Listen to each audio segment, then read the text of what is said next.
Hello দেয়ার, কেমন আছেন সবাই? আমি আজকে যে ভিডিওটা আপলোড করব এটা কোনো শো আপ করার জন্যে না বা কোনো রিওয়ার্ডের জন্যে না। আসলে আমার যারা আত্মীয় স্বজনরা বাইরে আছেন, যারা দেখার জন্য বসে আছেন আমি কি করছি, কোথায় আছি, তাদের জন্যে আমার এই আনন্দটুকু ভাগ করে দেওয়ার জন্যে এবং সবাই যাতে সেটুকু উপলব্ধি করতে পারেন সেই জন্যে এই ভিডিওটা আমি ধারণ করছি। যাই হোক, আমি আছি ডোমিনিকান রিপাবলিকের একটি ছোট্ট শহরে। সেটা নাম হলো সোশুয়া। প্রায় 60,000 পপুলেশন আছে এবং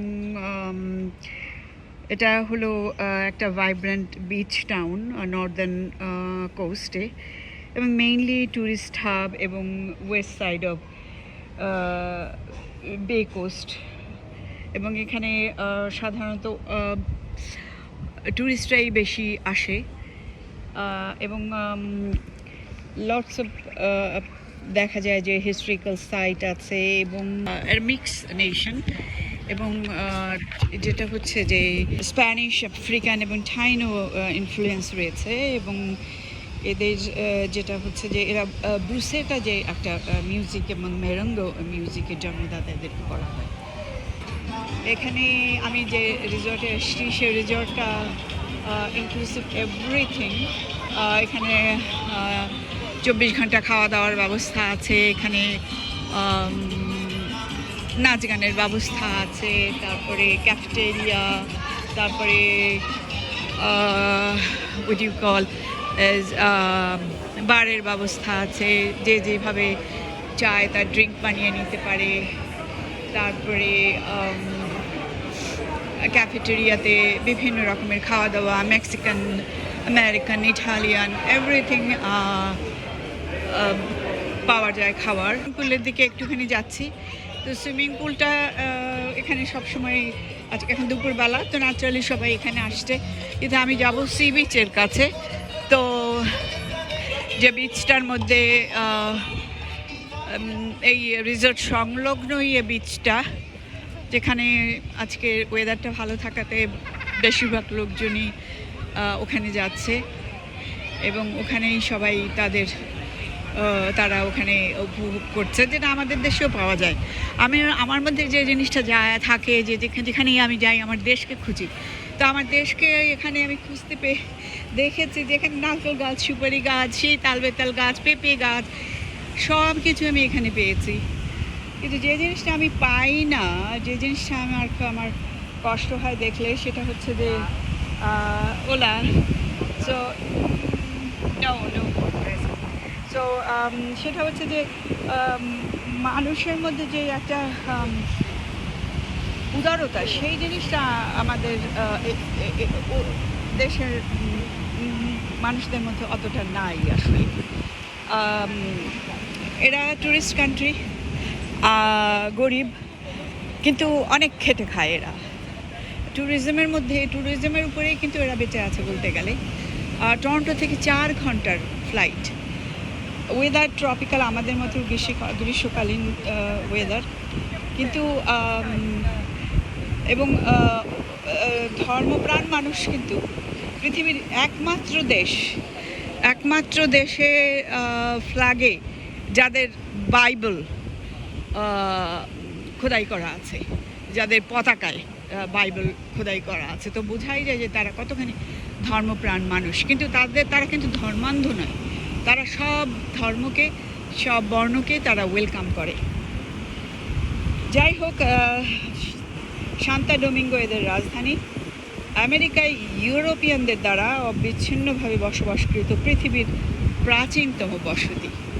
তো এদের কিন্তু ঐতিহ্য অনেক অনেক প্রাচীন, হয়তো সেজন্য এদের সংস্কৃতি, এদের মানসিকতা অনেক উদার হয়েছে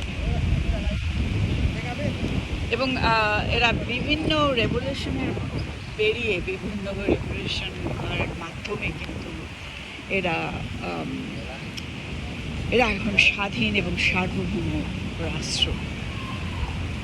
এবং যাই হোক, যেটা আমার সবচেয়ে মনে দাগ কেটেছে, যেটা নিয়ে আমি যতবার এর আগেও আমি একটা ছবি দেখেছিলাম সালমা হায়েকের, যার নাম ছিল the name of the butterflies. সেটা হলো যে মিরাবল সিস্টারদের উপরে, যেটা এই ডোমিনিকান রিপাবলিকের বিভিন্ন সময়ে বিভিন্ন রাষ্ট্রের যে ডেমোক্রেসির উত্তরণ বা সেই যুদ্ধ এবং বিগ্রহের পরিক্রমায় যে যে বোনেরা, চার বোনেরা যে বিদ্রোহ করেছিল এবং রেভলিউশনারি অ্যাক্টিভিজম মুভমেন্টে তারা যে সক্রিয় ভূমিকা নিয়েছিল, এবং সেই সময়ে যে ডিকটেটর গভর্নমেন্ট তাদেরকে অ্যাসাসিনেট করেছিল, সেটা একটা মারাত্মক সরকারের উপরে প্রভাব ফেলেছিল। এবং যার কারণে এটা এত বেশি ইম্প্যাক্ট এসেছিল যে ইউএনও পরবর্তীকালে গ্লোবালি 1960-তে তাদেরকে অ্যাসাসিনেট হওয়ার পরে November 25 day for the elimination of violence against women বলে পৃথিবীতে এরা এই ডেকে স্বীকৃতি দেয়, the remembrance of Mirabal sisters day, যেটা আমাকে সত্যিভাবে আন্দোলিত করেছিল এই মুভমেন্টটাকে, এদের এই ডোমিনিকান রিপাবলিকের হিস্ট্রিকে আন্দোলিত করার জন্য, তাদের স্বাধীনতাকে এক্সপার্টাইট করার জন্যে। তো যাই হোক, সব দেশেই যুদ্ধ বিগ্রহ চলে, সব দেশকে স্বাধীনতার জন্য অনেক প্রাণের বলিদান দিতে হয়। যাই হোক, এখন খাওয়া দাওয়া চলছে, ইটস লাঞ্চ টাইম। তো আমি অবশ্য দেখাতে পারি কী কী লাঞ্চ চলছে, লাঞ্চ হচ্ছে। আমি একটু পরে লাঞ্চ করব। তো এখানে অনেক রকমের রেস্টুরেন্টও আছে, স্পা আছে, গিফট শপ আছে। তো অনেক বড় একটা রিসোর্ট। Hello, high. তো আমার খুব ভালো লেগেছে এই জায়গাটায় এসে। আমি এসেছিলাম একটা নির্মল আনন্দ খোঁজার জন্যে। অনেক নতুন বন্ধু বান্ধবদের সঙ্গে দেখা হয়েছে, অনেকদের সঙ্গে পরিচয় হয়েছে। হয়তো অনেকের সঙ্গে আর জীবনে কোনো দিন দেখা হবে না, কিন্তু ওদের কথা আমার সারা জীবন মনে থাকবে। হয়তো অনেকের সাথে দেখা হবে, অনেকের সাথে আবার হয়তো অনেকেই টরন্টোর থেকে এসছে। এই যে খাবার দাবার, এই যে বিভিন্ন রকমের খাবার আছে আমাদের। আমি যেটা খাই আসলে ঘুরে ফিরে, বাঙালি তো ঘুরে ফিরে ওই ভাত আর ডাল খাই। আর আছে অনেক কিছুই আছে, মাংস আছে। এই যে এখানে আছে ওই যে বিভিন্ন Italian pasta and all this risotto and salsa with something it's written it's ham and mushrooms and risotto and what is this rice and this is chicken with sauce something and potatoes. এটা হলো বেগুন, মানে ওদের মতো করে রান্না করেছে। এই যে অনেক কিছু খাবার দাবার আছে। আর আমি যেটা পছন্দ করি সেটা হচ্ছে আম। প্রচুর আম আছে এখানে, যেটা আমি সব সময় সব ধরনের সব সময় খেতে থাকি। আম এখানে আছে, এখানে লোকজন আছে বলে আমি যাচ্ছি না। তো যাই হোক, যেটা বলছিলাম, এখানে অনেক লোকজনের সঙ্গে দেখা হবে।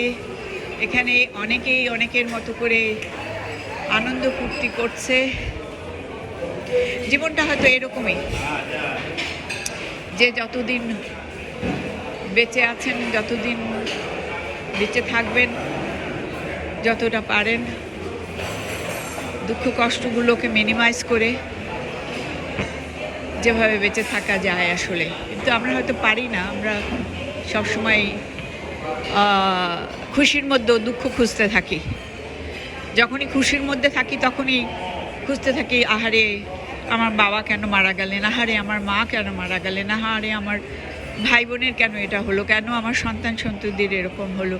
আসলে ওটা না করে যদি আমরা ঠিক অপোজিটটা করি, যে ঠিক আছে যা হয়ে গেছে হয়ে গেছে, যেটা সামনে আছে সেটার মধ্যে যদি আমরা কিছু সুখের বার্তা বা সুখের কিছু খোঁজার চেষ্টা করি, তাহলে হয়তো কিছুটা শান্তি পাওয়া যেতে পারে। যাই হোক, আমি সবাইকে হয়তো বলি, সেটা আমার নিজের জন্য বা সেটা কতখানি প্রযোজ্য হবে। এই 7 দিন এখানে হয়তো সব কিছু ভুলে যাওয়ার চেষ্টা করি, কিন্তু যখনই আবার একা থাকি সবার কথা মনে হয়, পিছে যারা আছেন তাদের সবার কথা মনে হয়, বাংলাদেশে যারা আছেন তাদের সবার কথা মনে হয়, টরন্টোতে যাদেরকে রেখে এসছি সবার কথা মনে হয়, কিন্তু কষ্টগুলোকে ভুলে থাকারও চেষ্টা করি। সেটাই আসলে জীবন, কষ্ট এবং সুখ এ নিয়েই জীবন। জীবনের কোনোই ভরসা নাই। সবাই ভালো থাকুন, বেঁচে থাকুন, আনন্দে থাকুন। থ্যাংক ইউ, টেক কেয়ার, দেখা হবে আবার।